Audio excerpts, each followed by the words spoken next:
नमस्कार दोस्तों, आ जाओ सारे बच्चे।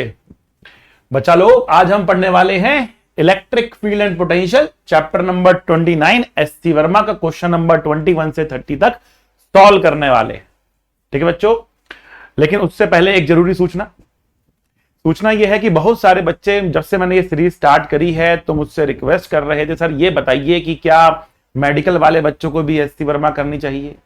क्या एससी वर्मा जेईई मेंस और एडवांस के लिए इनफ है? क्या इसके साथ हम कुछ और भी करें? सर क्या हम इसकी ऑब्जेक्टिव भी करें? ठीक है, क्या हम इसकी थ्योरी भी पढ़े? तो ऐसे बहुत सारे बच्चों के कंसर्न मेरे पास आए थे। मैंने उन सब कंसर्न्स को जोड़कर एक आपके लिए वीडियो पे काम कर रहा हूं। उम्मीद करता हूं कल आपको वो वीडियो मिल जाएगा, तो नोटिफिकेशन अपनी ऑन रखिएगा, आपको मालूम पड़ जाएगा अगर वो वीडियो आता है। बहुत इंपॉर्टेंट वीडियो रहेगा अगर आप एससी वर्मा को फॉलो कर रहे हैं या करना चाहते हैं तो बेटा स्टार्ट करते हैं हमारा आज का लेक्चर, और इसमें हम क्वेश्चन नंबर 21 से स्टार्ट करने वाले हैं। ये रहा क्वेश्चन नंबर 21 आप लोगों की स्क्रीन पर। तो बेटा क्वेश्चन नंबर 21 क्या कह रहा है? पहले बढ़िया से एक मार्कर चुनते हैं। आज हम इस पेन से लिखेंगे लेटर से। ठीक भाई, ऑलराइट। सो तो क्या रहा है, two charge particles having charge 2 into 10 to the power -8 coulomb each are joined by an insulating string of length 1 metre and the system is kept on a smooth horizontal table. तो एक horizontal table है, ठीक है, और दो charge particles हैं हमारे पास जिसका चार्ज हमको दे रखा है। अरे भैया बड़ा ही अच्छा खासा मोटा टेबल बना है, अच्छी बात है। और दो चार्जेस हमारे पास हैं, एक चार्ज हमारे पास ये रहा और दूसरा चार्ज हमारे पास ये रहा। ये दो चार्जेस हमारे पास, ठीक है। अब ये कह रहा है कि जो दो चार्जेस हमारे पास हैं इनका चार्ज है 2 into 10 to the power -8 coulomb, और हमने क्या किया है, इनको एक स्ट्रिंग से बांध दिया है जिसका लेंथ है 1 मीटर। तो सबसे पहला काम, सुंदर डायग्राम हमने यहां पर बना दिया है, ठीक है ना। अब देखो, find the tension in the strings. धागे में टेंशन कितनी होगी? बहुत सिंपल सा क्वेश्चन है, आपको केवल एफबीडी बनाना आना चाहिए, क्वेश्चन आपका तुरंत बन जाएगा, ठीक है ना। तो यहां पर होगा क्या, देखो, जो ये वाला चार्ज है इस चार्ज को रिपेल करेगा इस डायरेक्शन में कुछ फोर्स F से। ये वाला चार्ज इस चार्ज को रिपेल करेगा इस डायरेक्शन में फोर्स F से, ठीक है ना। अब क्या होगा, आपको धागे में टेंशन बतानी है कितनी होगी। तो अब बच्चों में कंफ्यूजन क्या होती है, बच्चा कंफ्यूज कहां होता है? देखो, मुझे पता है 90% बच्चा इस पर कंफ्यूज नहीं होगा, लेकिन 10% बच्चा इसमें भी कंफ्यूज होता है। क्या कंफ्यूजन है उसको क्लियरली बताता हूं मैं। कंफ्यूजन ये, बच्चा सोचता है यहां भी फोर्स F लग रहा है, यहां भी फोर्स F लग रहा है, F और F गया कट, टेंशन आ गई 0। गलत गलत, ठीक है। दूसरी बात, बच्चा सोचता अगर F और F कट नहीं रहा तो F और F हो गया 2F, तो टेंशन होनी चाहिए 2F। ये भी गलत है, ये दोनों कंसेप्ट क्या है, गलत, ठीक है। आपको इंडिविजुअल पार्टिकल्स का एफबीडी बनाना है, इंडिविजुअल पार्टिकल्स का इक्विलिब्रियम देखना है। अगर दोनों कंबाइन कर दोगे ना तो टेंशन तो इंटरनल फोर्स हो जाएगा, वो पिक्चर में ही नहीं आएगा, ठीक है ना। और फोर्स कट गया, इक्विलिब्रियम तो है ही दोनों पार्टिकल का कंबाइन मिला के। इंडिविजुअल पार्टिकल्स भी इक्विलिब्रियम में है, क्योंकि इंडिविजुअल पार्टिकल्स इक्विलिब्रियम में है तो आप इंडिविजुअल पार्टिकल के इक्विलिब्रियम को देखोगे, आप कहोगे धागा टेंशन यहां लगा रहा, धागा टेंशन यहां लगा रहा, यहां पे टेंशन F के बराबर और यहां पे टेंशन F के बराबर, और F कितना है, F निकालना पड़ जाएगा। तो F की वैल्यू है Q² अपॉन में R², क्योंकि Q1 Q2 तो बराबर ही है, इक्वल चार्जेस हैं, ठीक है ना। तो हम कह रहा है कि K की वैल्यू है 9 into 10 to the power 9 multiply by Q², Q है 2 into 10 to the power -8 divide by R का स्क्वायर जो की है 1 का स्क्वायर हमने कर दिया, तो 2 का square 4 into 9 36, 10 to the power 9 -16, 8 का स्क्वायर 16 कर दिया हम लोगों ने, ठीक है। तो 36 into 10 to the power -7 आ रहा है, 3.6 into 10 to the power -6 coulomb, -6 newton आ रहा है, ठीक है। चलो आंसर एक बार चेक करते हैं। Question number 21, 3.6 10 to the -6 Newton बिल्कुल सही आंसर है। परफेक्ट कैलकुलेशन, मेरी कैलकुलेशन स्ट्रांग होती जा रही है, आप देख रहे हैं 3.6 10 to the power -6 न्यूटन बिल्कुल सही आंसर पहली बार में निकाल दिया हम लोगों ने। आगे बढ़ते हैं क्वेश्चन नंबर 22 के। अब कुछ बच्चे कहते हैं आप पूरी कैलकुलेशन मत करिए, तो उसका कारण क्या है, बस एक तो ये दिखाना है आपको कि जितना आप प्रैक्टिस करोगे उतना ही आपकी कैलकुलेशन स्ट्रांग हो जाएगी। दूसरी बात यह है कि आप you will tend to make mistakes, so how to find your mistakes, so I am just doing it just like you do at home. जैसे आप घर पे करते हो, बिल्कुल वैसी वाली फीलिंग मैं लेना चाहता हूं कि आपके साथ क्या गुजरती है, एक बार उस वाली चीज को मैं दोबारा से रिलीव करना चाह रहा हूं, ताकि मैं बता सकूं कि देखो आप यहाँ पे ऐसी ऐसी ऐसी ऐसी मिस्टेक कर सकते हो, ठीक है ना। तो यहां पर अब आप देखोगे हमने कोई मिस्टेक यहां पर नहीं करी है, बिल्कुल सीधे हमने अपना आंसर निकाल लिया है, ठीक है ना। तो मिस्टेक से डरना नहीं है, गलती तो होती रहती है, क्या दिक्कत है उसमें, ठीक है ना। हाँ, उसको पकड़ना, उसको सही करना, उससे सीखना बहुत जरूरी है, ठीक है ना। आते हैं क्वेश्चन नंबर 22 पे, आते हैं क्वेश्चन नंबर 22 पर। क्वेश्चन नंबर 22 कह रहा है टू आइडेंटिकल बॉल्स, दो आइडेंटिकल बॉल्स हैं, each having a charge of 2 × 10⁻⁷ coulomb. तो दो आइडेंटिकल बॉल्स हमारे पास हैं, एक बॉल ये रही, एक बॉल ये रही, ठीक है ना। और उनके ऊपर चार्ज भी आइडेंटिकल है, 2 × 10⁻⁷ कूलम, 2 × 10⁻⁷ कूलम। एंड मास 100 ग्राम है, इसका भी 100 ग्राम है, इसका भी 100 ग्राम है, ठीक है ना। Are suspended from a common point by two insulating strings of each of 50 centimetre long. Okay, तो डायग्राम हमें नीचे बनाना पड़ेगा। यहां पे इन्होंने एक ही पॉइंट से, देखो फिजिक्स के अंदर ध्यान देना बात को, फिजिक्स के अंदर सबसे बड़ा चैलेंज इंग्लिश का होता है। जी हां, बिल्कुल सही सुना आपने, फिजिक्स के अंदर सबसे बड़ा चैलेंज इंग्लिश का होता है। यह समझना कि क्वेश्चन कह क्या रहा है, यह समझना कि क्वेश्चन कह क्या रहा है ही अपने आप में सबसे बड़ा चैलेंज। एक बार आपको क्वेश्चन समझ में आ गया तो उसके ऊपर फिजिक्स तो आप फिर भी लगा ले जाओगे, और मैथमेटिक्स तो बहुत आसान रहती ही है, ठीक है ना। तो आइए देखते हैं, कह रहा है कि two identical balls each having charge this and mass this are suspended from a common point. एक कॉमन पॉइंट से सस्पेंड किए गए इनको, तो एक कॉमन पॉइंट आपने यहां पर चूज कर लिया बाय टू इंसुलेटिंग स्ट्रिंग्स। तो आपका एक स्ट्रिंग ये रहा, एक स्ट्रिंग ये रहा, इस पर एक बॉल रखी है, इस पर एक बॉल रखी है, ठीक है ना। इसका है हमारा 2 × 10⁻⁷, 2 × 10⁻⁷, और यहां पर ये है 100 ग्राम की बॉल, यहां पर ये भी है 100 ग्राम की बॉल। बहुत बढ़िया। Find the electric force on one of the charge balls. किसी भी एक बॉल पे लगने वाला इलेक्ट्रिक फोर्स कितना है, पहली बात, कितना इलेक्ट्रिक फोर्स लग रहा है। ओके, अच्छा जी। दूसरी बात, the components of resultant force on it along and perpendicular to the string. String के अलोंग और उसके परपेंडिकुलर डायरेक्शन में इलेक्ट्रिक फोर्स का कितना कंपोनेंट लग रहा है। अच्छी बात है। फिर क्या कह रहा है, the tension in the string, धागे में टेंशन कितनी है। फिर क्या कह रहा है कि the acceleration of the balls, the acceleration of the balls, balls की एक्सेलरेशन कितनी होने वाली है, हम ये जानना चाह रहे हैं। धागे की लेंथ हमारे पास 50 सेंटीमीटर की दे रखी है, धागे की लेंथ हमारे कितनी, 50 सेंटीमीटर दे रखी है हमारे पास। ऑलराइट, ठीक है। Acceleration of one of the balls, the tension the string, the acceleration of one of the balls, answer to be obtained only for the instant just after the release. Just after the release हमें अपने answers को देना है, ठीक है बच्चा लोग।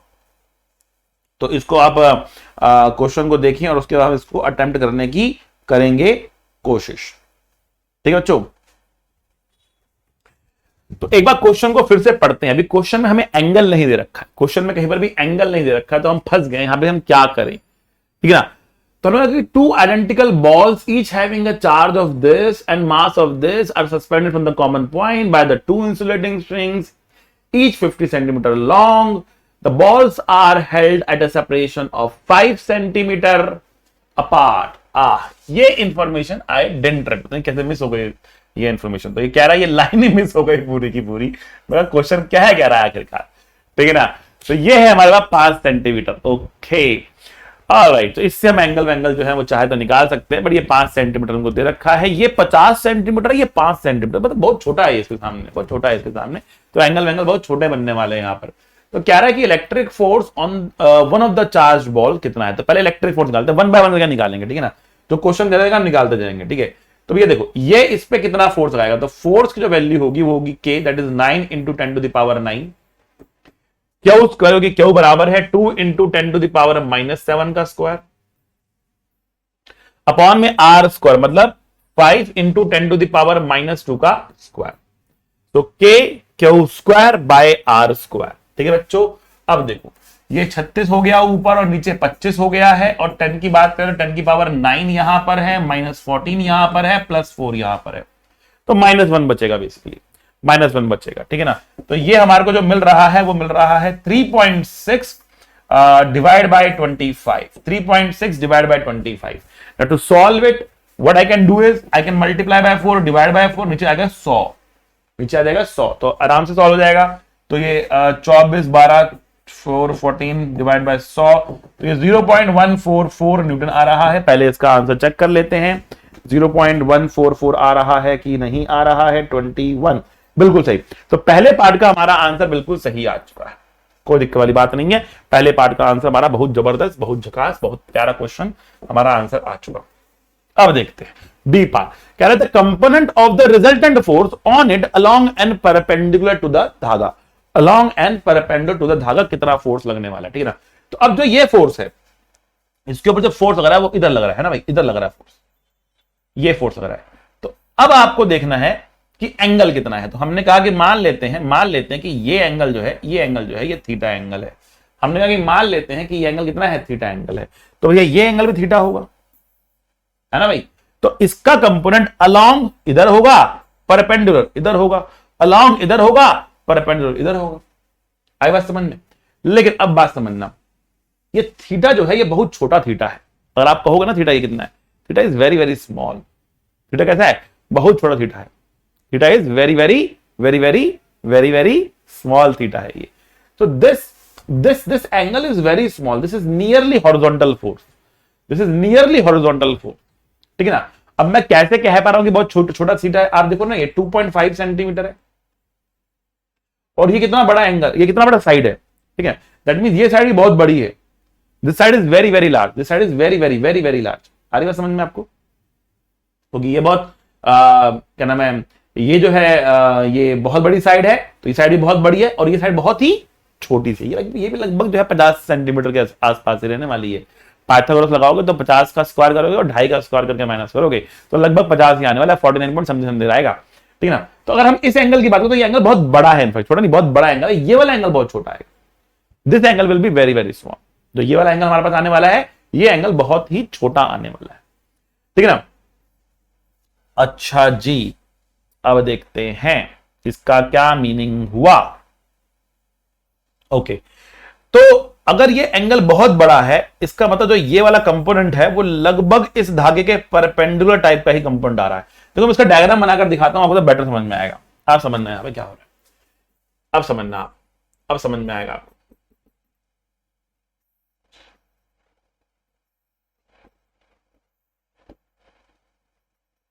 ठीक है ना।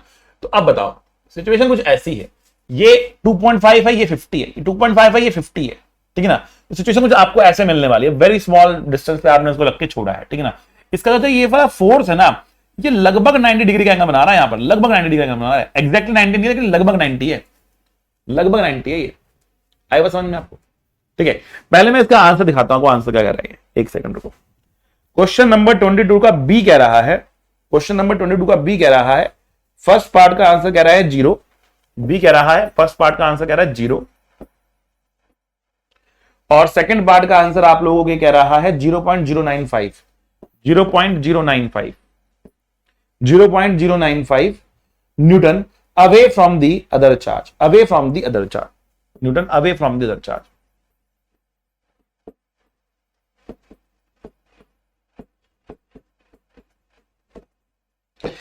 बी का आंसर ये है। अब बात समझना, 0 का मतलब क्या आ गया यहां पर, अब बात समझो। क्वेश्चन यहां पे कह रहा है the components of the resultant force on it along and perpendicular to the string. तो ये कह रहा है कि भैया देखो, मुझको ये बताओ कि जो इसका कंपोनेंट है इस डायरेक्शन में लगभग कितना है, इस डायरेक्शन में लगभग कितना है। तो वो कह रहा है इस डायरेक्शन में अलोंग द स्ट्रिंग तो लगभग 0 है, लगभग 0, क्योंकि ये एंगल लगभग 90 डिग्री का बन रहा है, ठीक है ना, लगभग इसके परपेंडिकुलर आ रहा है, ठीक है ना। तो ये वाला कंपोनेंट तो लगभग 0 हो जाएगा। हालांकि इसने आंसर 0 ही दे दिया exactly, but it should not be exactly 0, it is nearly 0। हम पहले एग्जैक्ट निकालते हैं, फिर देखते हैं क्या होता है। देखो एग्जैक्ट निकालते हैं, ठीक है ना, एग्जैक्ट निकालते हैं। यहां पर आते हैं, हमने कहा कि सब कुछ भूल जाओ, छोटा बड़ा सब भूल जाओ। यहां पर फोर्स हमने एफ लगा रखा है, यहां पर हमने फोर्स एफ लगा रखा, ठीक है ना। ये एंगल थीटा तो ये भी थीटा, अलोंग कितना आ रहा है, एफ कॉस थीटा आ रहा, ठीक है, और ये आ रहा एफ साइन थीटा, यहां आ रहा एफ साइन थीटा। बात समझना आप, ठीक है। अब इस ट्रायंगल में देखो, इस ट्रायंगल में देखो, बताओ कॉस थीटा की वैल्यू कितनी है, कॉस थीटा की वैल्यू कितनी है इस ट्रायंगल से। इट इज 2.5 डिवाइड बाय 50 है, और साइन थीटा की वैल्यू कितनी होगी, भाई साइन थीटा की वैल्यू कितनी होगी, आपको ये चाहिए होगा, ये वाला साइड चाहिए होगी, ठीक है ना। साइन थीटा के लिए आपको परपेंडिकुलर कोण चाहिए ना, ये कितना होगा, तो ये होगा रूट ओवर 50 का स्क्वायर माइनस 2.5 का स्क्वायर, ठीक है ना। 50 का स्क्वायर 2.5 का स्क्वायर, अभी मैं यही डाल देता हूं यहां पर, 50 का स्क्वायर कितना होगा 2500 हो जाएगा, और 2.5 का स्क्वायर आप करोगे तो कितना हो जाएगा 6.25। तो ऑब्वियसली कैलकुलेशन बहुत गंदी आने वाली है इसकी, डिवाइड बाय 50, ठीक है ना। इससे लगभग जीरो ही डाल दिया उसका। एनीवेज अब बात समझना, ये कंपोनेंट है एफ कॉस थीटा, ये है एफ साइन थीटा, ठीक। तो tell me what is F cos theta equals to, अगले पन्ने पे चलते हैं और बात करते हैं एफ कॉस थीटा की वैल्यू कितनी। ये है force along string, along string है ये, अलोंग स्ट्रिंग है। एफ कितना है आपके पास, एफ कितना है आपके पास 0.144 0.144। कॉस थीटा, कॉस थीटा की वैल्यू कितनी है आपके पास, कॉस थीटा ये रहा 2.5/50 ना। अब बात करते हैं F sine theta, force which is perpendicular to the spring, F sine theta, ठीक है ना। अब एफ साइन थीटा कितना होगा, ठीक है ना, एफ की वैल्यू वही 0.144, और जब यहां पर निकालो तो कितना आएगा, root over 2500 minus 6.25 divide by 50, ये आएगा। इनको सॉल्व करोगे then you will get the answer, ठीक है ना। अब वो इसको लगभग जीरो कह रहा है, इसको लगभग जीरो कह रहा है, लगभग जीरो ही है ये। अगर आप निकाल के देखें कितना आएगा, एक बार निकाल लेते हैं फटाफट, आ जाओ आ जाओ भैया, रास्ते में नहीं छोड़ेंगे question. 0.144 divide by 50 multiply by 2.5 कितना आया भैया, देखो 0.0072, बहुत कम हो गया, बहुत कम हो गया। इसको उसने लगभग जीरो बोल दिया। और ये वाला निकालते हैं एक बारी फटाफट, चलो निकालते हैं इसको भी। 2500 माइनस 6.25, जो भी आया उसका रूट ले लिया, जो भी आया उसको मल्टीप्लाई कर दिया 0.144 से, जो भी आया उसको डिवाइड कर दिया 50 से, तो 0.143 आ रहा।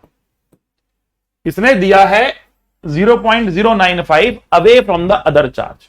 अब इसका क्या मतलब कहना चाहता है, away from the other charge.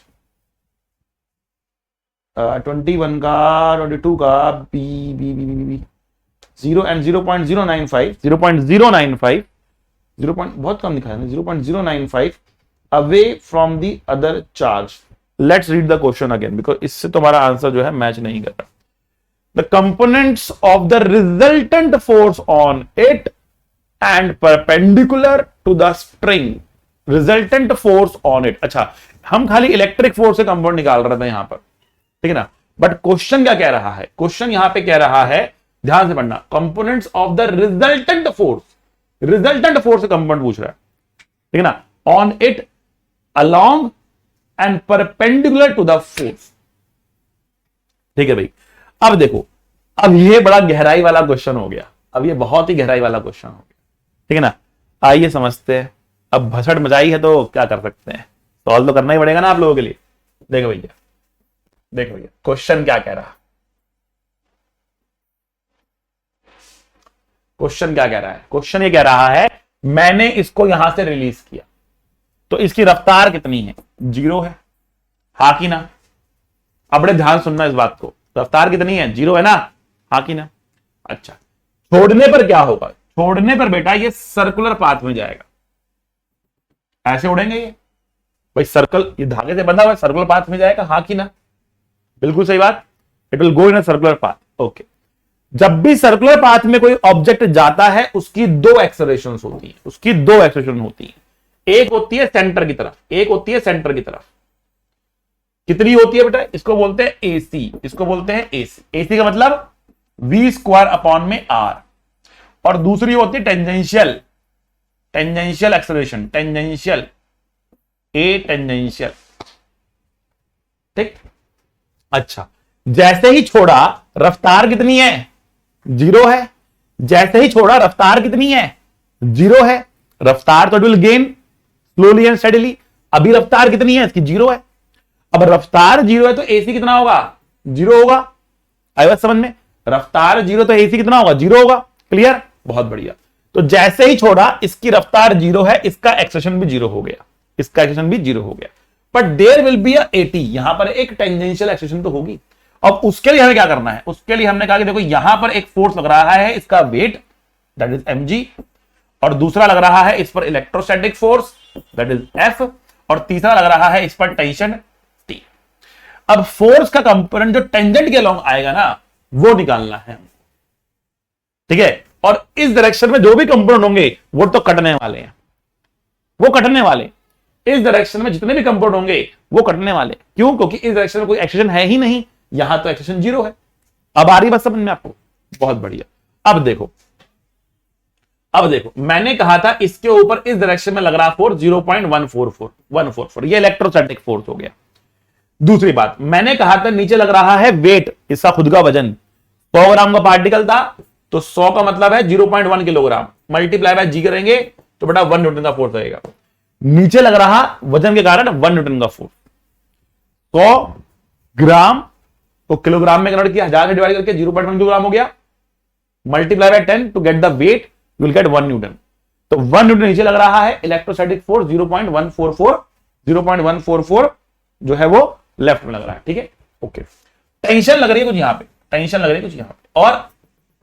और बात समझो, ये एंगल हमने थीटा कहा था, इस एंगल को हमने थीटा कहा था, ठीक है। और हमने cos थीटा एंड sin थीटा की वैल्यू लिख ली थी। cos थीटा की वैल्यू कितनी आई थी बेटा? cos थीटा वैल्यू थी 2.5 divide by 50, and sin theta की वैल्यू कितनी थी बेटा?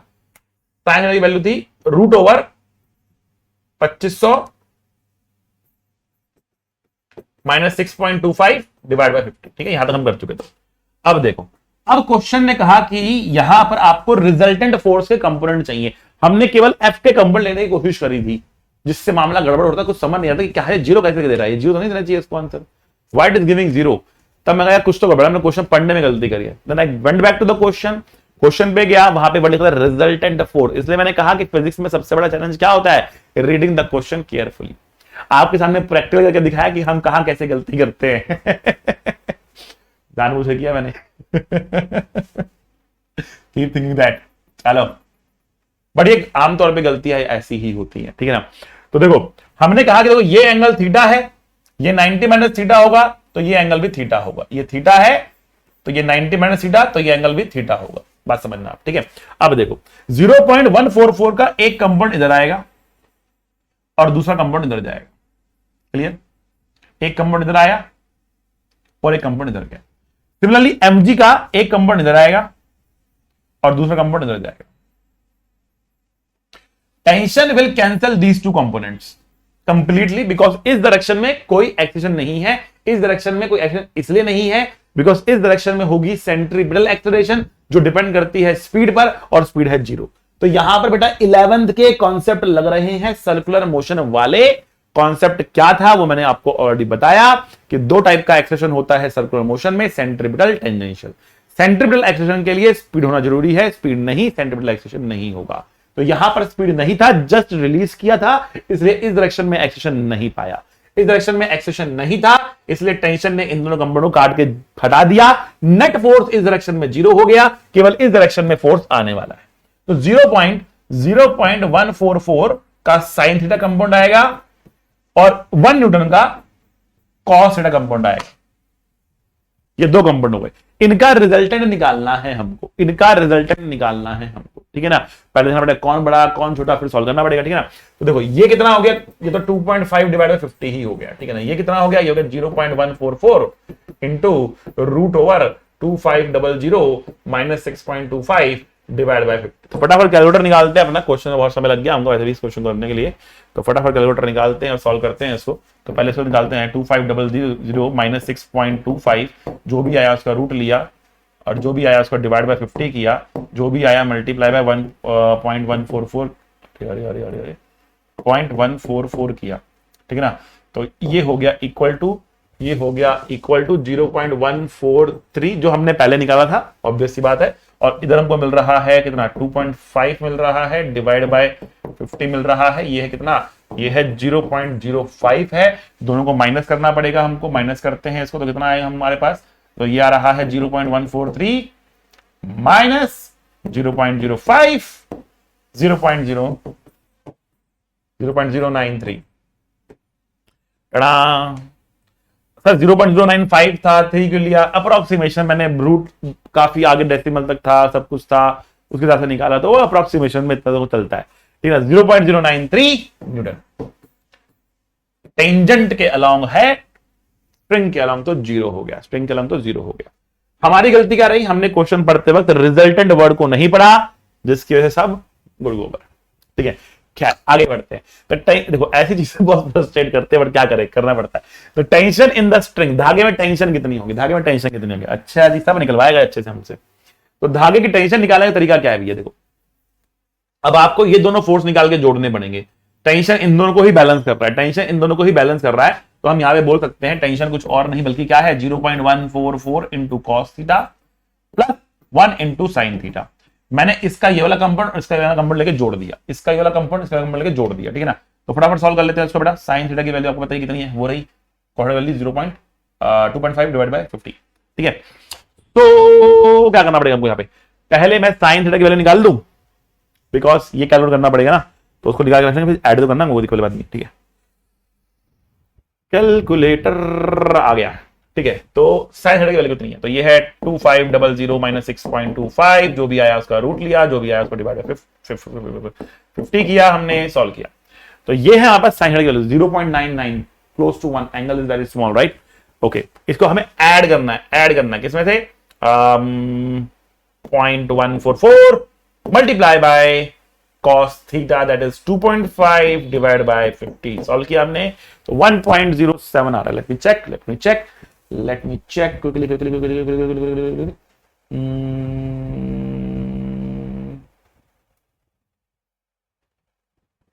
0.986 you can get 0.986, so very close 1.07 0.986, and the difference that we are getting is basically हम इसको सॉल्व जो कर रहे हैं प्रॉपर रूट लेके कर रहे हैं, so it is very close. I can not से कि हम कुछ गलती कर रहे हैं या फिर कैलकुलेशन का राउंडिंग ऑफ का एरर है।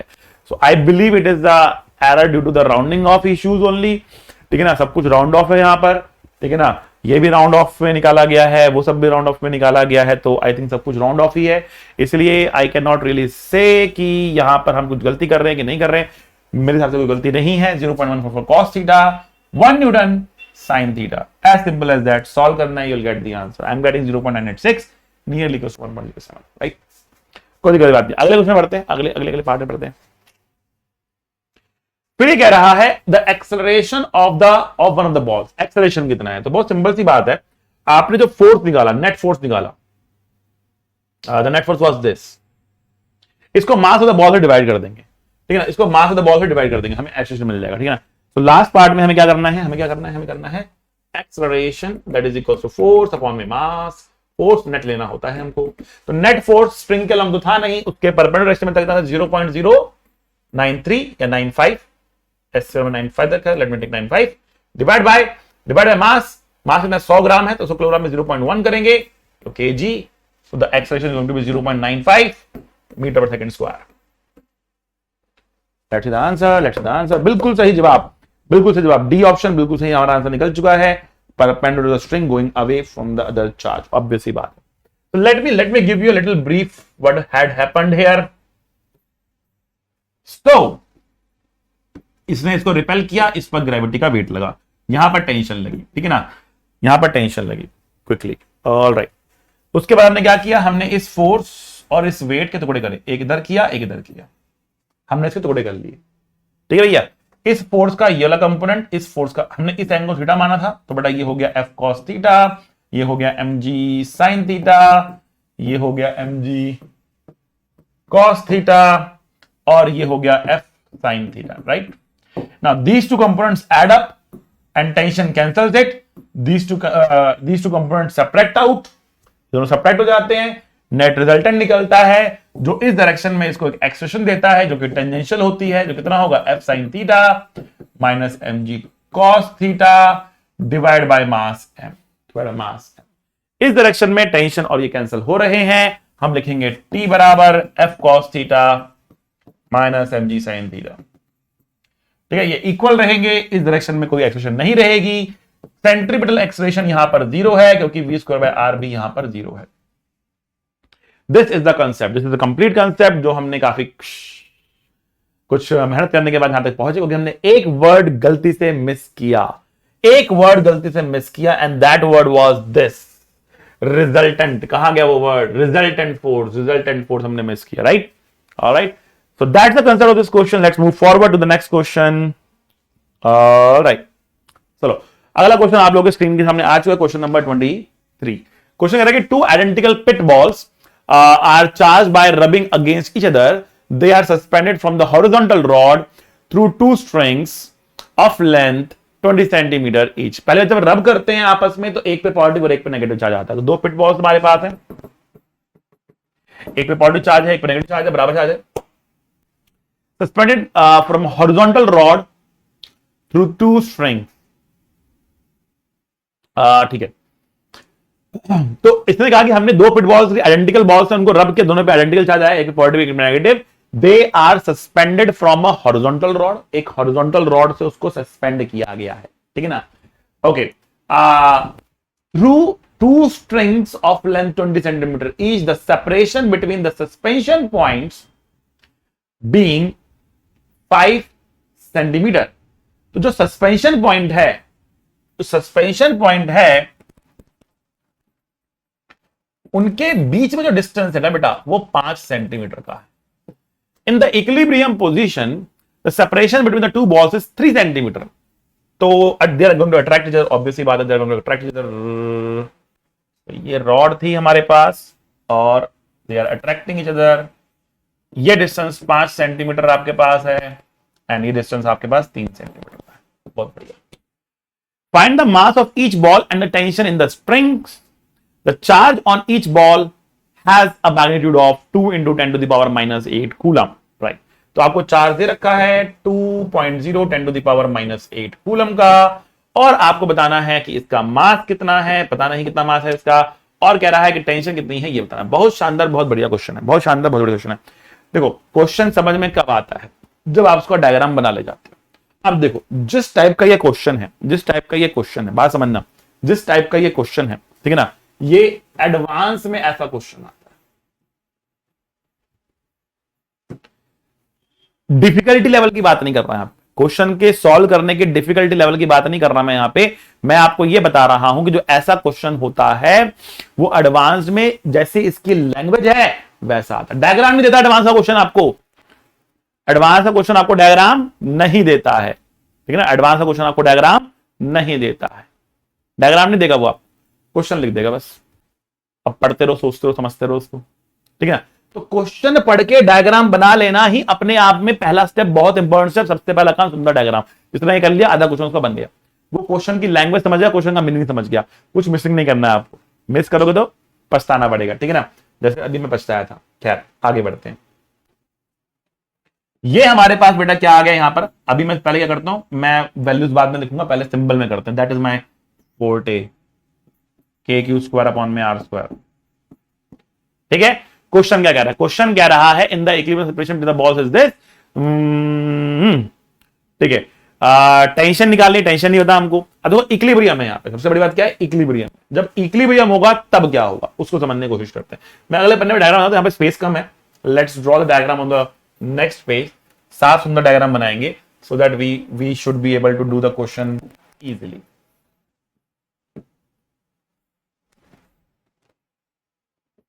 ये डिस्टेंस हमारे पास 5 सेंटीमीटर का है और ये डिस्टेंस हमारे पास 3 सेंटीमीटर का। अब समझना, तो ये जो डिस्टेंस हमारे पास रह गया ये 1 सेंटीमीटर का होगा और ये भी 1 सेंटीमीटर का होगा और बीच में ये डिस्टेंस 3 सेंटीमीटर का होगा। क्लियर होगी बात आपको? बहुत अच्छी बात है। इसका मास हमें दे रखा है, तो ये रहा हमारे पास mg और इस पे लगने वाला फोर्स होगा के क्यू स्क्वायर अपॉन में आर स्क्वायर, के क्यू स्क्वायर अपॉन में आर स्क्वायर। और इस पे जो टेंशन लग रही है, जो इस पे टेंशन लग रही है वो टेंशन यहां पर टी लग रही है, ऐसे टेंशन यहां पर टी लग रही है। क्लियर? बहुत अच्छी बात। टेंशन ये रही के क्यू स्क्वायर अपन में आर स्क्वायर, ये रहा mg, ये रहा। ओके, बहुत शानदार। अब समझना बात, हमने कहा कि मान लेते हैं कि यहां पर एंगल थीटा है। यहां पर एंगल कितना है बेटा? थीटा एंगल है। ये इक्विलिब्रियम में बैठा है। क्या है? ये इक्विलिब्रियम में बैठा है, ठीक है ना? अब ये एंगल थीटा, क्या मैं ये एंगल थीटा निकाल सकता हूं? क्या मुझे स्ट्रिंग्स की लेंथ दे रखी है? पहले पढ़ लेते हैं हम यहां पर फिर से। Of length 20 centimetre. देखो डायग्राम में मैंने 20 सेंटीमीटर नहीं डाला तो मुझे क्वेश्चन दोबारा पढ़ना पड़ गया, ठीक है ना। तो यही खासियत है, अगर आपने डायग्राम प्रॉपर्ली बना लिया, उसमें सारी इंफॉर्मेशन लिख ली, तो आपको दोबारा क्वेश्चन देखने की आवश्यकता नहीं पड़ती, वरना आपको दोबारा क्वेश्चन में जाना पड़ेगा। ठीक है, यहां पर क्या मैं बहुत आपको समझाने के लिए बोल भी रहा होता हूं ना, इसलिए डिस्ट्रैक्शन बहुत रहती है।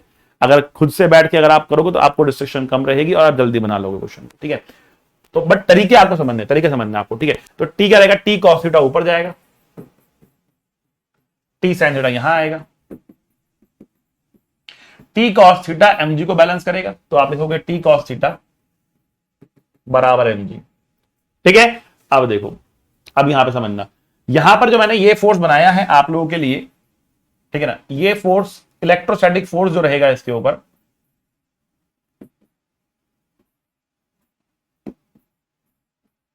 वो इस तरफ मिलेगा, वो इस तरफ लगेगा।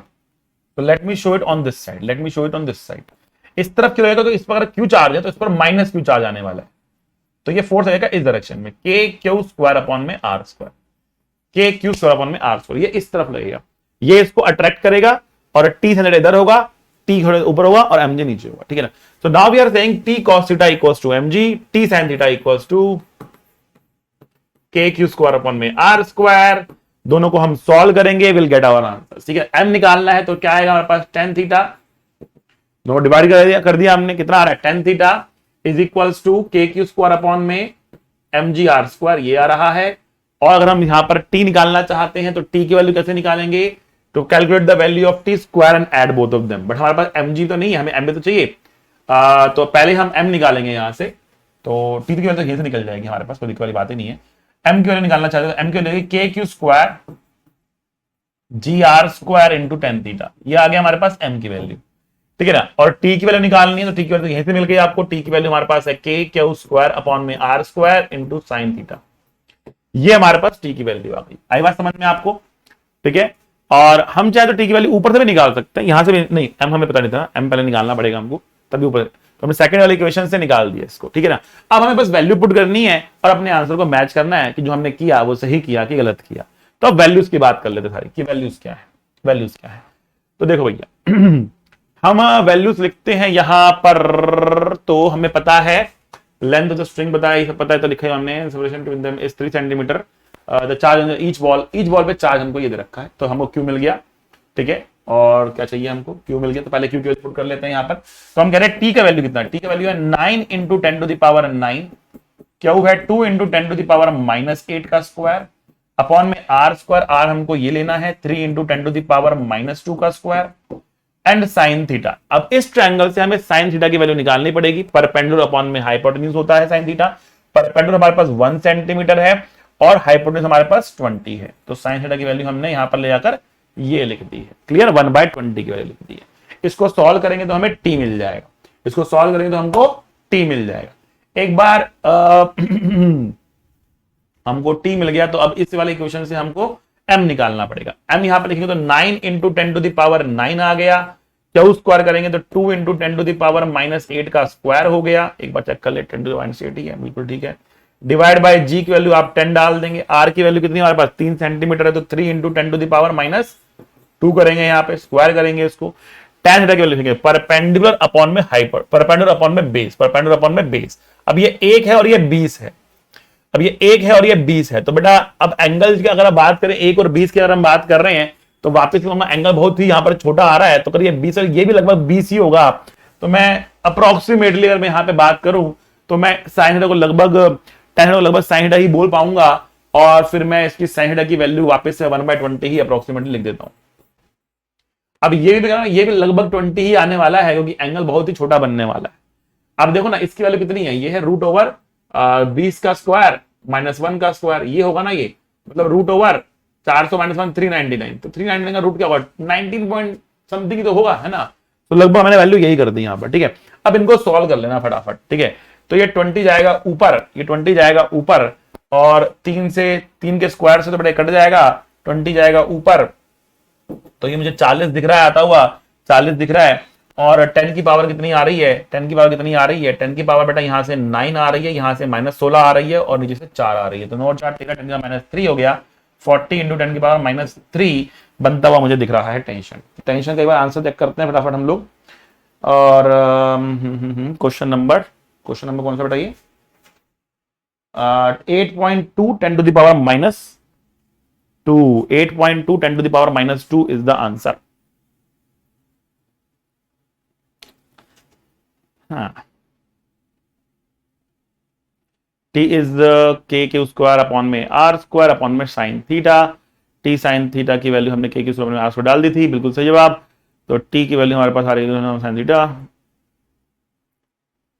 क्यू स्क्वायर अपॉन में r square sine theta, and sine theta from this triangle is 1/20। Centimetre था ये, इसको हम एक बार मीटर में भी कन्वर्ट करेंगे, नहीं करने जरूरत नहीं पड़ेगी क्योंकि साइन थीटा लिखा है हमने, ऊपर भी सेंटीमीटर है। तो 3 का स्क्वायर 9 से 9 कट जाएगा, 2 का स्क्वायर था यहां पर, तो बेटा ये 8 हो जाएगा, ये 8 हो जाएगा sorry. 80 into 10 to the power -3 आ रहा है, और ये आंसर दे रहा है हमको 23 में 8.2 10 टू द पावर -2। तो बिल्कुल ठीक है, हमने 80 लिखा है बिकॉज हमने यहाँ पर क्या नाम है अप्रोक्सीमेशन की कहानी है सारी वापस से, ठीक है ना। और इन्होंने 8.2 का रखा है, हमने 8 इंटू 10 टू द पावर -2 बोला है, और यही हमारा आंसर जो है पीछे भी आ रहा है 8.2 कह रहा है, यहां पर हमारा 8 आंसर निकला है। तो इधर तक अप्रोक्सीमेशन चलता है, ठीक है। अब मास की बात करते हैं बेटा फटाफट, मास की बात कर लेते हैं फटाफट। यहां पर क्या हो रहा है, इस वाले 10 से ये कट रहा है, स्क्वायर से बेटा ये कट रहा है, ये ऊपर जाएगा तो वापस से बेटा ये 8 ही बनता हुआ मुझे दिख रहा है, ठीक है ना। तो ये वापस से 8 ही बनता हुआ दिख रहा है, और मल्टीप्लीकेशन में क्या आने वाला है, मल्टीप्लीकेशन में आने वाला है 10 की पावर 9 -16 प्लस 4 आ रहा है, ठीक है ना। सब कुछ सेम सा करो करा मुझको यहाँ पर। हाँ, बिकॉज वहां पे tan थीटा था और cos थीटा था, इतना ही डिफरेंस मुझे दिख रहा था, और डिफरेंस तो था नहीं, ठीक है। तो इसलिए लगभग सब कुछ सेम सा ही आ रहा है, और ये आ रहा है 8 इंटू 10 टू द पावर -3, मतलब 8 ग्राम 8 ग्राम 8 ग्राम 8 ग्राम, तो वही 8.2 ग्राम, बिल्कुल ठीक है। हमने 10 ना लेके 9.8 लोगे तो ये 8.2 हो जाएगा, इतना ही फर्क है, तो 8.2 हो जाएगा, ठीक है ना। तो मास का वैल्यू वही आ रहा है 8 ग्राम के आसपास, 8 ग्राम मास आ रहा है आपके पास, और फोर्स आ रहा है आपके पास 8 into 10 to the power -2 newton के बराबर, ठीक है बेटा। ऐसे इस क्वेश्चन को हमें फटाफट से सॉल्व कर लेना है। क्वेश्चन नंबर 24 में बढ़ते हैं। अब देखो जैसे जैसे हम क्वेश्चंस में आगे बढ़ रहे हैं ना, तो क्वेश्चन थोड़े से लेंदी होते जा रहे हैं, आप देख रहे हैं थोड़े से लेंदी होते जा रहे हैं इसके। एस शर्मा की ये खासियत है, पहले 10-15 क्वेश्चन सिंपल देता है, फिर लेंदी करना शुरू कर देता है। बट कोई आगे बढ़ते हैं। Two small spheres each having a mass of 20 gram are suspended from a common point by two insulating strings of length 40 centimeter each, ठीक है ना। तो क्या रहा है कि हमारे पास देखो क्या है, यहाँ दो हमने स्मॉल स्फीयर्स लिए और उनको सस्पेंड कर दिया कॉमन पॉइंट से। कॉमन पॉइंट है, दोनों का मास आपको दे रखा है 20 ग्राम ईच, इसका भी मास 20 ग्राम है, इसका मास भी 20 ग्राम है, ठीक है। Bye two insulating strings of length 40 centimetre each, तो इसका लेंथ भी 40 सेंटीमीटर है, इसका लेंथ भी 40 सेंटीमीटर है, बहुत बढ़िया। The spheres are identically charge, दोनों आइडेंटिकली चार्ज हैं, and separation between the balls at equilibrium is found to be 4 centimetre. ये आपको 4 सेंटीमीटर सेपरेशन दे रखी है। Find the charge on each sphere, दोनों स्फीयर पे कितना कितना चार्ज है आपको बताना है। तो वही इक्विलिब्रियम के क्वेश्चन है बेटा। आप यहां पे देखो तो आपको घुमा फिरा के जो क्वेश्चन मिल रहे हैं वो इक्विलिब्रियम के ही मिल रहे हैं, वैल्यूज दे रखी है बस, ठीक है ना। तो अब यहां पर लगेगा इसका वेट mg, यहां पर लगेगा इसका k² स्क्वायर अपॉन में r स्क्वायर, r यहां पे ये लगेगा, और यहां पे लगेगी हमारी टेंशन t, यहां पे लगेगी टेंशन t। आई बात समझ में। अब देखो यहां पर आपको वापस से कैलकुलेशन करनी पड़ेगी, इस एंगल को थीटा लेना पड़ेगा, वापस से थीटा की वैल्यू बहुत छोटी रहने वाली है यहां पर, ठीक है ना। तो ये जो वैल्यू आने वाली है बेटा कितना की t cos थीटा हो जाएगी ये, और बेटा ये हो जाएगी t sin थीटा, ठीक है ना, ये हो जाएगी t sin थीटा। अब देखो आप क्या कहोगे, आप कहोगे t cos थीटा बराबर mg है, पहली चीज। फिर आप कहोगे t sin थीटा की वैल्यू कितनी है बेटा, k² स्क्वायर अपॉन में r स्क्वायर है, k² स्क्वायर अपॉन में r स्क्वायर है। दूसरी चीज यहां पर बताना है चार्ज की वैल्यू कितनी है, ठीक है ना। आपको m दे रखा है, आपको थीटा भी दे रखा है, ठीक है ना। आपको बस चार्ज की वैल्यू बतानी है, डिवाइड करेंगे t कर जाएगा, थीटा क्यों निकल जाएगा, करते हैं डिवाइड। तो यहां पर आएगा बेटा tan theta is equal to k² square upon में r स्क्वायर इंटू mg, ये आ गया। तो क्यू की वैल्यू निकालनी, तो क्यू की वैल्यू आएगी बेटा √mg into tan theta divide by k into R ऊपर आ जाएगा, ठीक है ना। आर ऊपर, आर स्क्वायर था, रूट से वो बाहर निकल जाएगा, mg tan theta by k हमारा अंदर रह जाएगा, ठीक है। अब आते हैं यहां पर, देखो क्या वैल्यू आते हैं क्यू की वैल्यू है √m की वैल्यू कितनी है बेटा हमारे पास, m की वैल्यू कितनी है 20 ग्राम है हमारे पास m, तो 20 बटा 1000 कर दिया हमने m मल्टीप्लाई है। जी की वैल्यू 10 ले लेते हैं हम, tan थीटा की वैल्यू कितनी होगी हमारे पास, तो tan theta from this triangle will be nearly equal to sin theta, tan theta will be nearly equal to sin theta. क्यों होगा बेटा, ये अप्रोक्सीमेशन क्यों लगेगी यहां पर, क्योंकि यहां पर थीटा की वैल्यू बहुत छोटी है, क्योंकि ये 2 सेंटीमीटर है, ये 40 सेंटीमीटर, बहुत बड़ा डिफरेंस है, ठीक है ना। तो हमने कहा कि लगभग जो है एंगल जो है वो छोटा होगा, तो tan थीटा sin थीटा बराबर ले लेंगे, और जो tan थीटा की वैल्यू आपको मिलने वाली है वो है परपेंडिकुलर अपॉन में बेस, परपेंडिकुलर है 2 सेंटीमीटर और बेस हमारे पास या हाइपोटेन्यूज हमारे पास कितनी है 40 है, तो ये होगा tan theta divide by k, 9 into 10 to the power 9 नीचे आ गया, और सबको मल्टीप्लाई करके हमने r से, और r की वैल्यू हमारे पास कितनी है, r के लिए 4 सेंटीमीटर है, तो 4 इंटू 10 टू द पावर -2 से हमने इसको कर दिया है मल्टीप्लाई। तो 2 जीरो से 2 जीरो कट गए बेटा, यहां पर 1 जीरो नीचे बच रहा है, ठीक है। तो ऊपर आ रहा है 2 और 2, ये 4 भी कट रहा है, तो नीचे 100 आ रहा है। तो मुझे जो मिल रहा है यहां पर वो मिल रहा है 1 अपॉन में 9 इंटू 10 टू द पावर, यहां पर 2 जीरो है, 1 जीरो और 2 जीरो, 2 जीरो है, तो ये 10 की पावर 11 हो गया, इसका रूट हो गया multiply by 4 into 10 to the power -2 हो गया, ठीक है बच्चा लोग। तो यहां से अगर हम देखें तो यहां पर मैं बोल सकता हूं, अगर मैं एक रूट में 10 को रख दूं, या ऊपर नीचे एक बार 10 से मल्टीप्लाई और डिवाइड कर देते हैं, इसको 12 कर देते हैं, इसको 12 कर देते हैं, ठीक है ना, इसको हम 12 कर देते हैं, ठीक है। और ये हमारा, ठीक है, एक जीरो बचेगा नीचे, तो ठीक है, ऑलराइट। तो इसको मैंने 12 कर दिया, तो मुझे रूट से बाहर 1/3 10 टू द पावर 6 मिल गया, रूट 10 मिला एक ब्रैकेट के अंदर, 4 इंटू 10 टू द पावर -2 मिल गया बेटा, ये 4/3 इंटू 10 टू द पावर -8 हो गया, एक रूट 10 और बच रहा है। रूट 10 की वैल्यू 3 पॉइंट समथिंग होती है, तो 3 से करके 4 पॉइंट समथिंग आ रहा है, 4 point something into 10 to the power -8। अगर ऑप्शन में देखिए हमारा आंसर जो आ रहा है 4.17 10 टू द पावर -8 आ रहा, 4.17 10 टू द पावर -8 आ रहा, ठीक है बच्चों, ये हमारा आंसर आ गया, बिल्कुल सही मैच कर रहा है, बहुत शानदार। तो बिल्कुल सिंपल क्वेश्चन है, कोई डिफिकल्टी नहीं है करने के लिए, ठीक है ना। तो बढ़ते हैं हम आगे अगले प्रश्न पर। अगर आप एसटी वर्मा के क्वेश्चंस को देखोगे ना, तो बेटा इसके अंदर जो ट्रेंड आपको दिखेगा, ये एक पर्टिकुलर टाइप पकड़ता है, उसके 4-5 क्वेश्चन आता है, फिर टाइप पकड़ता है, उसके 4-5 क्वेश्चन करता है। आप उस क्वेश्चन में महारत हासिल कर लो, आपको समझ में आया, इक्विलिब्रियम में आया तो इक्विलिब्रियम के 4-5 क्वेश्चन बना के दे रहा है, ठीक है ना। आप समझो, 2 identical pit balls, each carrying a charge Q, are suspended from a common point by 2 strings of equal length L. Find the mass of the each ball and the angle between the string is 2 theta is in equilibrium. So simple question है। दो identical balls हैं, each carrying a charge Q. इसका charge भी Q है, इसका charge भी Q है। Suspended from a common point by 2 strings of equal length L. इसकी लेंथ भी L है, इसकी लेंथ भी L है। Find the mass of the each ball. दोनों का मास बताना है, इसका मास M है, इसका मास भी M है, ठीक है ना। If the angle between the strings is 2 theta, अगर ये पूरा एंगल कह रहा है कि 2 theta है, तो ये एंगल थीटा हो गया, इसका मास बताना है आपको, बेटा ये mg हो गया। समझो बात को, यहां पे लग रहा होगा k क्यू स्क्वायर अपॉन में r square, k q square upon में r स्क्वायर लग रहा होगा, यहां पे लगेगा बेटा t cos थीटा। अब तो बेटा आपको याद हो गया होगा, इसको कोई दिक्कत वाली बात नहीं होनी चाहिए, यहाँ पे टेंशन आएगा, ये टेंशन है, ये थीटा है, ठीक है ना। लेकिन अब आपको चाहिए कि ये डिस्टेंस कितना है, ये तो दे रखा क्वेश्चन में, तो आपको ये डिस्टेंस निकालना पड़ेगा, आपको डिस्टेंस निकालना पड़ेगा। तो आप देखो, हम ट्रायंगल बना लेते हैं ऐसा, अगर ये डिस्टेंस यहां से यहां तक x है और ये l है और ये थीटा है, तो फ्रॉम दिस ट्रायंगल, ये राइट एंगल ट्रायंगल है, थीटा के सामने वाला परपेंडिकुलर होता है, तो साइन थीटा की वैल्यू होती है x/l, तो x की वैल्यू हो गई l साइन थीटा। आई बात समझ में आपको। बट ये क्या है, ये 2x है, ये 2x है, ये 2x डिस्टेंस हो गया, तो 2l साइन थीटा हो गया। क्लियर है। तो हमने कहा r की जो वैल्यू है, r की जो वैल्यू है वो 2x है, जिसकी वैल्यू हो गई 2l साइन थीटा। आई बात समझ में। अब इक्वेशंस क्या बनेंगी, आपकी इक्वेशन बनेगी जो t साइन थीटा होगा, ये बैलेंस करेगा k क्यू स्क्वायर अपॉन में r स्क्वायर, मतलब 4l square sine square theta को। Clear, 4l square sine square theta को बैलेंस करने वाला है ये, ओके। एंड जो t cos थीटा है, जो कि t cos थीटा है, जो t cos थीटा है, वो mg को बैलेंस करेगा, वो mg को बैलेंस करेगा। तो t sin theta will balance k q square upon में 4l स्क्वायर साइन थीटा। अब दोनों को अगर मैं डिवाइड कर दूं तो मुझे m मिल जाएगा, तो मुझे मिल रहा है tan थीटा बराबर k क्यू स्क्वायर अपॉन में 4l square sine square theta into में mg, m जाएगा वहां पर, तो ये आएगा k क्यू स्क्वायर अपॉन में 4l square sine square theta into g into tan theta.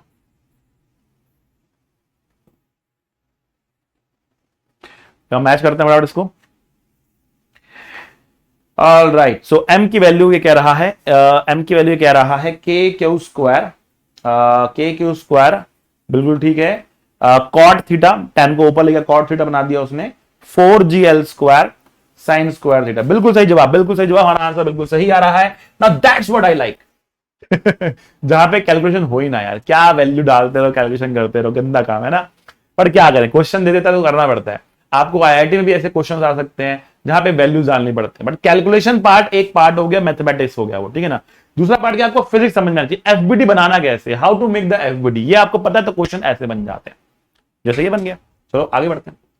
प्रश्न संख्या 26, प्रश्न संख्या 26, क्वेश्चन क्या करेगा, right. A particle having a charge this, एक पार्टिकल है जिसके ऊपर चार्ज दे रखा है 2 × 10⁻⁻⁴ कूलम, ठीक है ना, is place directly below and at a separation of 10 centimeter from a bob of simple pendulum at rest. ओहो क्या बोल रहा है, a particle having a charge this is placed directly below and at a separation of 10 centimeter from the bob of a simple pendulum at rest. The mass of the bob is this, the charge, what charge should the bob be given so that the string becomes loose? Okay. कह रहा है देखो ये Bob है, कौन है भैया, ये है बॉब, ठीक है।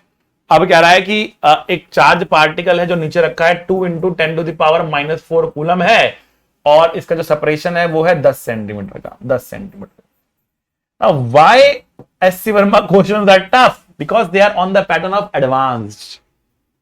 एडवांस का पैटर्न क्या कहता है, क्वेश्चन कोई बहुत टफ नहीं रहेगा एडवांस के अंदर, कैलकुलेशन कोई बहुत टफ नहीं रहेगी एडवांस के अंदर, language of the question will be very tough. अब पढ़ के समझना कि क्वेश्चन कहना क्या चाहता है भाई, ये अपने आप में बहुत बड़ा काम है, ठीक है ना। तो वो करना, मतलब अब जब मैं क्वेश्चन पढ़ रहा हूं ना, तो पहले मुझे सोचना पड़ता है क्वेश्चन क्या है, क्या रहा है, क्या है, क्या रहा है। एक बार समझ में आया ना, उसके बाद तो क्वेश्चन हलवा, उसके बाद तो हलवा बेटा, उसके बाद तो हलवा है। क्या है बेटा, हलवा है, हलवा है। आरजी हलवा इन द चैट है। ओके, यहां पर हम कह रहे हैं कि ये हमारे पास mg है, और ये इस पे कितना चार्ज दें कि ये लूज हो जाए। अब ये लूज कब होगा, जब उठना शुरू कर देगा। उठेगा कब, जब ये वाला फोर्स mg को बैलेंस करना शुरू कर देगा, ठीक है ना। तो देखिए ऊपर वाला फोर्स है that is k 2 × 10⁻⁴ into Q upon में ये r का स्क्वायर, जब ये mg को बैलेंस कर लेगा तब ये उठना शुरू कर देगा। mg से जैसे बड़ा हो गया तो उठना शुरू कर दो, लूज हो जाएगा तो हवा पे भागना शुरू कर देगा ये, ठीक है ना। ऊपर वाला फोर्स बड़ा हो तो उड़ जाएगा ऊपर, है ना भाई। ओके, धागे में टेंशन है, दोनों को बराबर कर दिया मैंने मिनिमम के लिए। तो अब देखो ये क्या कर रहा है, देखो 9 × 10⁻⁹ 2 × 10⁻⁻⁴ क्या वो निकालना है, r का स्क्वायर। r कितना है, r कितना है 0.1 मीटर है, 0.1 मीटर है क्योंकि 10 सेंटीमीटर है ना। तो 0.1 मीटर का स्क्वायर, मीटर तो हटा दो यहां से, equals to mg। mg m कितना दे रखा बेटा हमको, अरे भैया m कितना दे रखा है, mass of the Bob is 100 ग्राम, तो 0.1 दे रखा है इसका मास, 0.1 किलोग्राम दे रखा है ना भाई, और जी हमने 10 ले लिया, ठीक है, जी हमने 10 ले लिया, 1 ही हो गया। तो क्यू की वैल्यू कितनी आ रही है, ये आ रही है 0.1 का स्क्वायर डिवाइड बाय 18 × 10⁻, कितना है ये 5 है ना, 9 में से 4 गए 5 होता है ना। अच्छा जी, तो ये ऊपर जाएगा तो 10⁻⁻5 बनाएगा, फिर -7 बना लेगा, 10⁻7 डिवाइड बाय 18 हो गया ये, 10⁻7 डिवाइड बाय 18 हो गया ये। आई बात समझ में आपको, कैलकुलेटर निकालते फटाफट, calculator calculator calculator calculator calculator. तो 1 डिवाइड बाय 18 0.055, ये हुआ 5.5 10⁻⁻⁹ कूलम, 5.5 10⁻⁵ कूलम, 5.4 10⁻⁹ कूलम, ठीक है। 5.4 दे रहे हैं, हमने 5.5 निकाला है, उसने 9.8 लिया हुआ, हमने 10 लिया है, जी की वैल्यू कितना ही फर्क पड़ता है। तो ये वाला आंसर बिल्कुल सही है, कैलकुलेशन हमने बिल्कुल सही करी है, कोई दिक्कत बात नहीं है। 26 हो गए, 27 पे चलते हैं। प्रश्न संख्या 27, two particles A and B having charge Q and 2Q respectively are placed on a smooth table with a separation d। तो दो पार्टिकल्स हमारे पास है A and B of charge Q and 2Q, ठीक है, respectively are placed on a smooth table with a separation d। तो इनके बीच का सेपरेशन है t, ठीक है। A third particle C is to be clamped on the table in such a way that the particles A and B remains at rest on the table under the electrical forces, ठीक है। What should be the charge C and where should it be clamped? तो कह रहा है कि भैया कहां पे चार्ज को रखें, ठीक है ना, ताकि पूरा सिस्टम जो है वो इक्विलिब्रियम में आ जाए।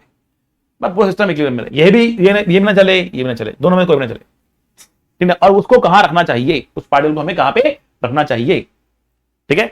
तो इनका नल पॉइंट पे रखेंगे पहली बात। नल पॉइंट क्या होता है, अगर चार्जेस दोनों लाइक चार्जेस होते हैं, अब ध्यान देना नल पॉइंट आपको फॉर्मूला, नल पॉइंट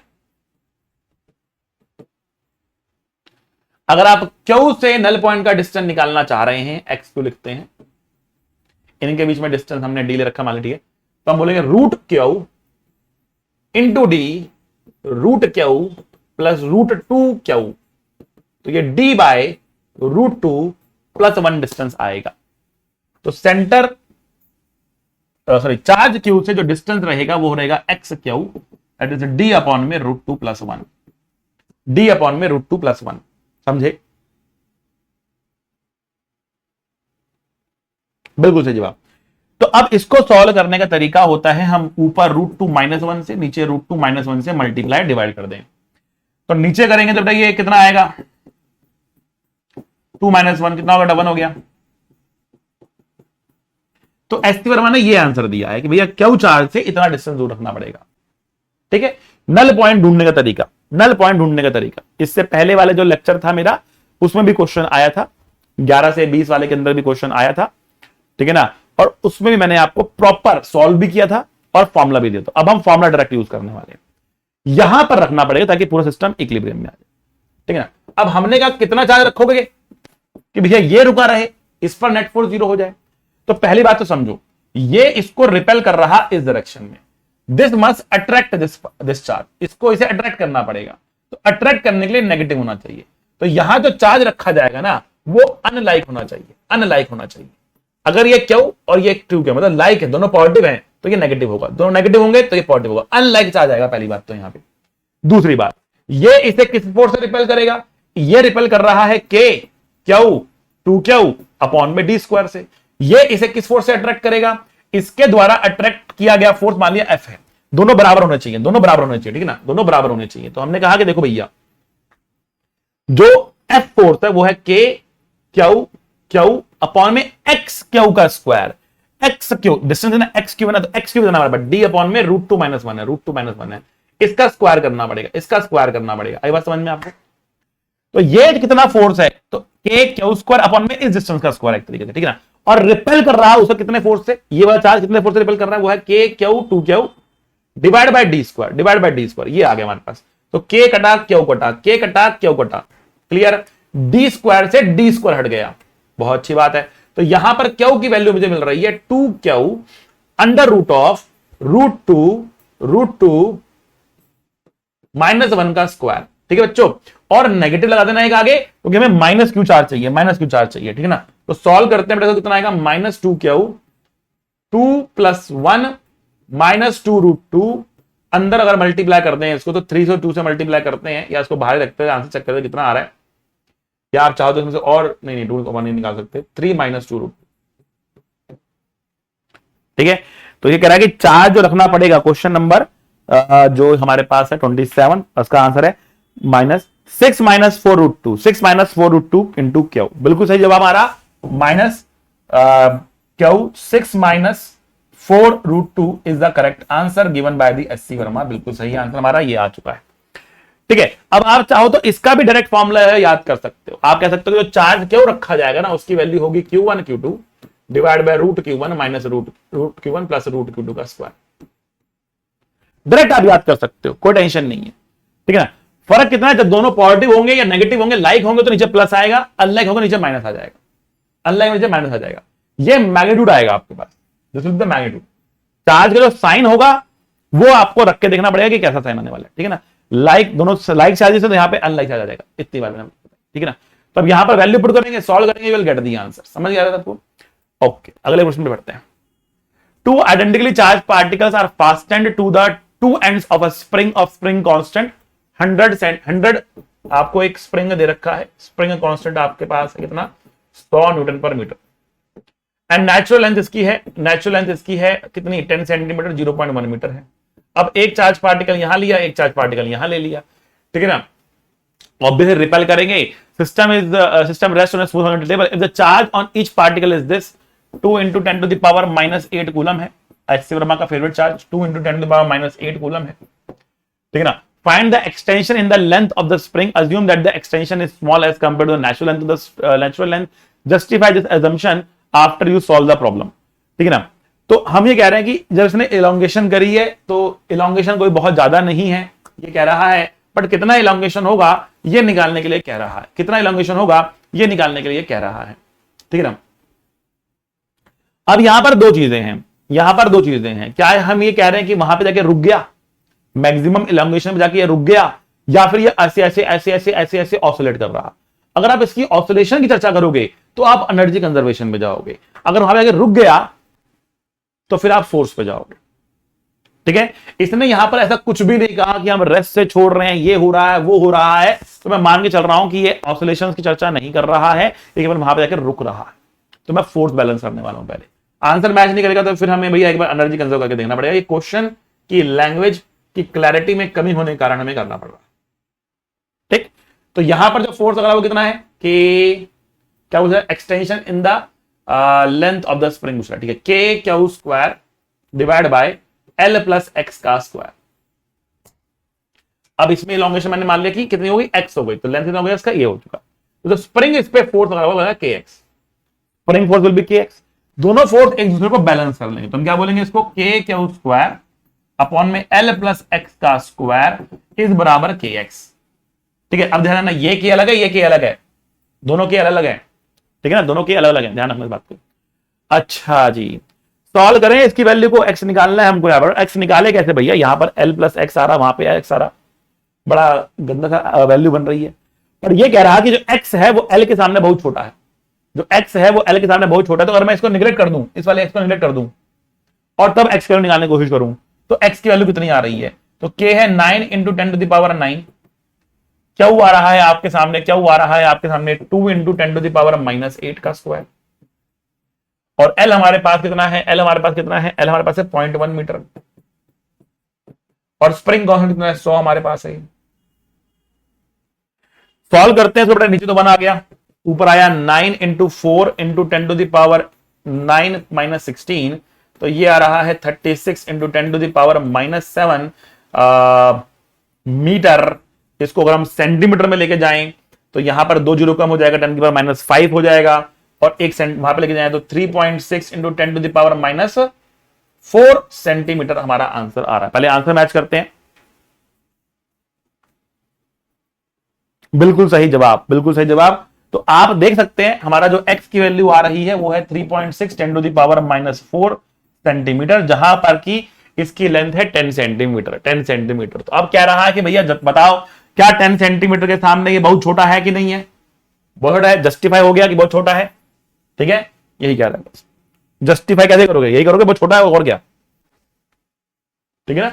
तो इसलिए हमने यहां पर इस x को निगलेक्ट कर सकते हो। तो इस पूरे क्वेश्चन के अंदर आपको समझना है कि आप इस वाले x को निगलेक्ट कर सकते हो, बस बाकी सब क्वेश्चन बहुत ही सिंपल है।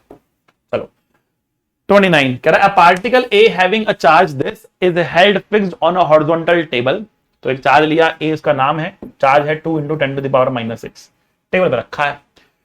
A second charge particle mass इतना ग्राम stays in equilibrium on the table at a distance of 10 centimeter from the first charge।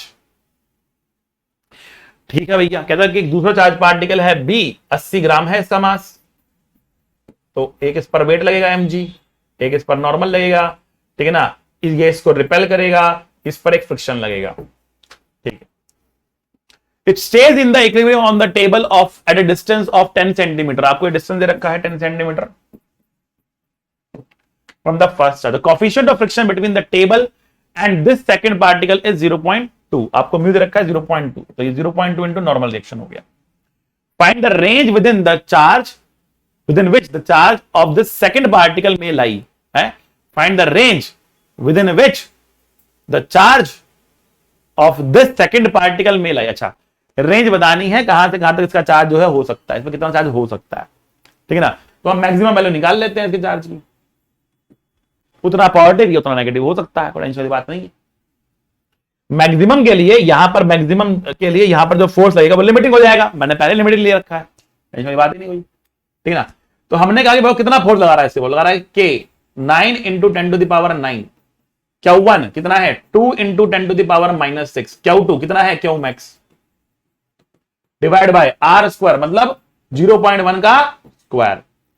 किसको बैलेंस कर रहा है? ये तो भैया कौन सा फोर्स है? ये तो इलेक्ट्रोस्टैटिक फोर्स है ना, जो इधर लग रहा है इसके ऊपर, ये इलेक्ट्रोस्टैटिक फोर्स लग रहा है इधर, ये F है ये, और ये फ्रिक्शन को बैलेंस कर रहा है, स्लिप करने से रोक रहा है इसको। तो फ्रिक्शन कितना है 0.2 इंटू नॉर्मल, नॉर्मल कितना है mg, m कितना हमारे पास, m कितना हमारे पास, m कितना हमारे पास, m कितना हमारे पास, m कितना हमारे पास 80 ग्राम इंटू जी, एक और जीरो डाल दिया हमने, ठीक है ना। तो एक जीरो से एक जीरो कट रहा है, एक जीरो से ये उड़ रहा है, ठीक है ना, मुझे 100 आ रहा है। क्यू मैक्स निकालना है हमको बस।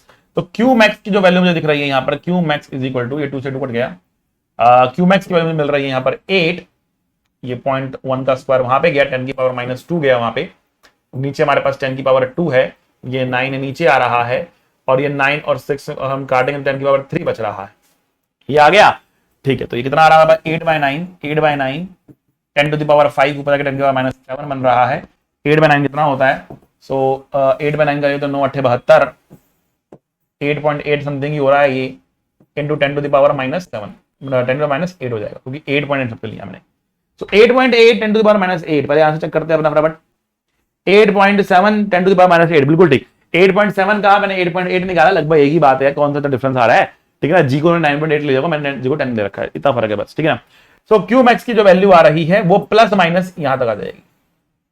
तो जो चार्ज होगा it should be in the range, you can say it is in the range -8.8 into 10⁻8 से लेकर प्लस 8.8 इंटू 10⁻8 तक। मैं रिपीट करता हूं, हमने इस क्वेश्चन में क्या किया है, हमने कहा कि जो ये वाला चार्ज इसको रिपेल करेगा जिस फोर्स से, फ्रिक्शन इसको रिपेल करने से बचाएगा, मतलब फ्रिक्शन इसको स्लिप करने से बचाएगा। बट चार्ज बढ़ाते जाओगे तो एक टाइम पे फ्रिक्शन गिव अप कर देगा, वो स्लिप करना शुरू कर देगा। तो मैं उस लिमिट पे चला गया, मैंने कहा कि भाई इसमें मैक्सिमम चार्ज लिया, वो लिमिटिंग फ्रिक्शन लिया, सॉल्व करके चार्ज निकाल लिया। तो उतना प्लस या उतना माइनस हो सकता है, माइनस डालोगे तो इस तरफ अट्रैक्ट करेगा, फ्रिक्शन उल्टा हो जाएगा, बात वही आएगी, कहानी वही आएगी, आंसर वही आएगा। समझे बच्चा लोग? आगे बढ़ते हैं और बात करते हैं प्रश्न संख्या 30 की। आज की शाम का आखिरी प्रश्न, क्लियरली एससी वर्मा के क्वेश्चंस, अगर 10 क्वेश्चन भी आपको करने हैं 1 घंटा का समय आपको लग जाता है। मैं तो कर रहा हूं, आप घर पे करेंगे तो जल्दी हो जाएगा आपसे, ये समझाना भी है, बोलना भी है, कहना भी है, आप घर पे करेंगे जल्दी हो जाएगा आपसे। लेकिन 10 क्वेश्चन अगर आप कर रहे हैं एक सिटिंग में, इट इज गुड, क्योंकि मैं भी 10 क्वेश्चन यहां पे कर रहा हूं ना एक सिटिंग के अंदर, तो मुझे फील होता है कि हाँ भैया it takes energy, do 10 question in a row, then you can take a break and then start again. A particle A having a charge of this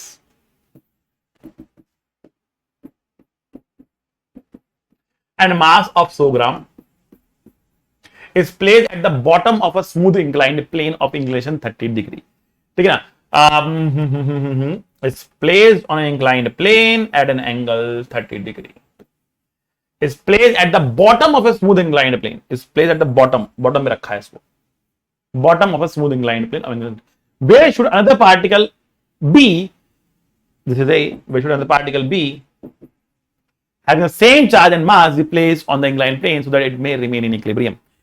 अच्छा, तो बेसिकली हो क्या रहा है यहां पर, ये लॉज ऑफ मोशन को कहीं ना कहीं जोड़कर इलेक्ट्रोस्टैटिक से क्वेश्चन बनाने की कोशिश की जा रही है, और कोई कहानी नहीं है, ठीक है। तो ये कह रहा है कि देखो यहां पर जो भी पार्टिकल होगा ना उसके ऊपर एक तो यहां पर लगेगा mg sin थीटा, बात समझना, mg sin theta, mg cos theta, normal reaction, friction है क्या यहां पे, फ्रिक्शन की बात नहीं है, फ्रिक्शन नहीं है, फ्रिक्शन डालो, क्वेश्चन सिंपल हो गया, वाह वाह, हो सकता है अगले क्वेश्चन में दे दे फ्रिक्शन, बट यार ये इसको रिपेल करेगा यहां पर, ये इसको रिपेल करेगा यहां पर इस फोर्स से, ये रहा हमारा F। कह रहा है ये दूरी कितनी हो ताकि ये बैलेंस हो जाए, इक्विलिब्रियम में हो जाए, मतलब फोर्स mg साइड को बैलेंस कर ले। तो अभी तो आप रट लो कि mg के इंक्लाइन प्लेन पे 2 कंपोनेंट होते हैं, mg cos थीटा, mg sin थीटा। जिसको नहीं पता, नहीं भी निकालना आता, कोई दिक्कत वाली बात नहीं, रट लो उसको, mg cos थीटा, mg sin थीटा, 2 कंपोनेंट होते हैं, रट डालो, mg cos थीटा एंड mg sin थीटा, down the incline plane mg sin थीटा, perpendicular to it mg cos। ये 11th कहानी है लॉज ऑफ मोशन की, पता होनी चाहिए आपको, ठीक है ना। तो बस करना कुछ नहीं है, इसका जो फोर्स है वो कितना है, k Q² by R² या x² लिख लो, मैंने x लिखा तो यहां पर x² कर लो, equal to mg sin theta. कहानी खत्म, कहानी खत्म।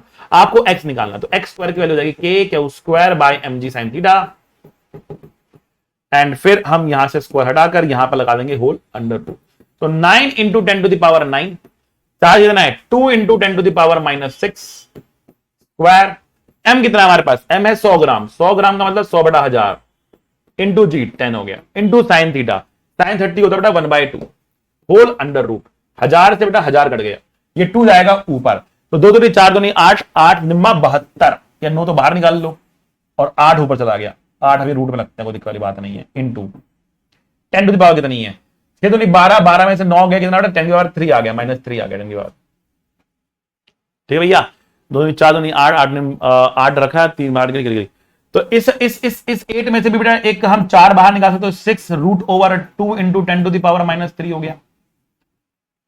ठीक है, अब 10 की पावर -3 है, 10 की पावर -3 है, इसमें से भी हम क्या निकाल सकते हैं, 10 की पावर -2 का रूट बाहर निकाल सकते हैं, दैट मींस 0.6 बाहर हो गया और 0.2 अंदर बच गया, 0.6 बाहर हो गया, 0.2 अंदर, 10 का -3 है ना, 1000 है, 100 बाहर निकाल दिया, 100 का रूट 10, 6/10 0.6 हो गया, 1/10 बचा, 0.2 बचा, रूट 0.2। तो रूट 0.2 की वैल्यू लिखते हैं यहां पर, देखो फटाफट आइए,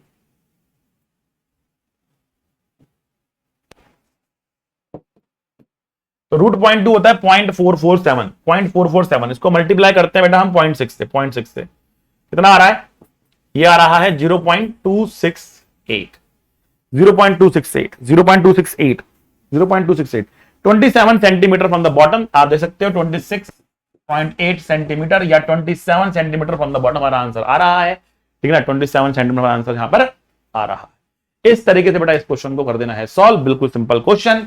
ठीक है ना, जैसे जैसे आप क्वेश्चन करते जाएंगे आपका कॉन्फिडेंस लेवल बढ़ता जाएगा। और आप देख रहे हो स्टार्टिंग में जब मैं क्वेश्चन करने की कोशिश करता हूं, पहले 1-2 क्वेश्चन में ज्यादा फंसता हूं कैलकुलेशन में, पर जैसे जैसे मैं आगे बढ़ता हूं ना, अपने आप ही मेरी स्पीड और कैलकुलेशन की एक्यूरेसी मेरी बढ़नी शुरू हो जाती है। बाय बिकॉज स्टार्टिंग के 1-2 मिनट में दिमाग को वार्म अप होने में टाइम लगता है। एक बार दिमाग वार्म अप हो गया ना, तो उसके बाद तो आप खट खट कर निकाल देते क्वेश्चन। कॉन्सेप्ट आना चाहिए, कॉन्सेप्ट ही नहीं आता ना फिर तो कुछ नहीं होना। ठीक बच्चों, तो आज के लिए इतना ही काफी है। Thank you very much. पढ़ते रहें, मुस्कुराते रहें, be a good human being. मिलेंगे अगले लेक्चर में, तब तक के लिए see you, tata, bye bye, all the best.